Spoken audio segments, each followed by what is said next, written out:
Foi o começo de algo para o qual eu ainda não tinha linguagem. Comecei a estudar o Novo Testamento em segredo, com as mesmas ferramentas analíticas que havia usado a vida inteira como rabino. As ferramentas da atenção textual, do reconhecimento de padrões, da comparação de passagem com passagem, através de toda a amplitude das Escrituras.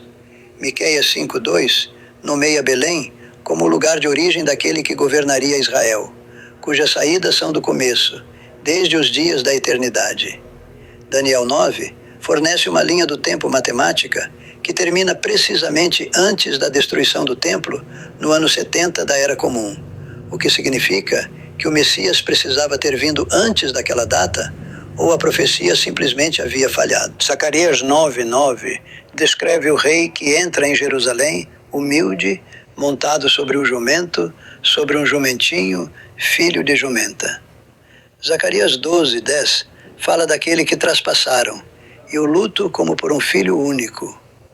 O Salmo 22 é uma descrição detalhada em primeira pessoa de uma crucificação, incluindo a divisão de vestidos e a perfuração de mãos e pés, escrita 1000 anos antes de a crucificação existir como método romano de execução, escrita por Davi de uma maneira que só pode ser entendida como profética por quem está disposto a deixar que o texto diga o que diz. Havia lido todos esses textos centenas de vezes. Os havia ensinado. E durante 43 anos havia conduzido as pessoas cuidadosamente ao redor de cada um deles, usando os comentários rabínicos como sistema de navegação projetado especificamente para impedir a chegada à única conclusão para a qual todos apontavam. Encontrei Yeshua da maneira que um homem encontra o que esteve ao seu lado a vida toda sem reconhecê-lo. Não numa igreja, não através de um missionário, no meu próprio escritório, cercado dos meus próprios livros, aqui no Bom Retiro, usando a mente formada num salão da mesma escola onde meu pai me matriculou quando eu tinha 6 anos. Liguei para Daniel. Ele não atendeu de imediato. Deixei uma mensagem. Ele ligou de volta 6 horas depois e, quando ouviu o que eu tinha a dizer, chorou de uma maneira que eu não havia escutado desde que ele era criança. Eu também chorei. Conversamos 3 horas naquela noite. Conversamos quase toda semana desde então. Daniel me disse que havia rezado por mim em cada um daqueles 12 anos de silêncio.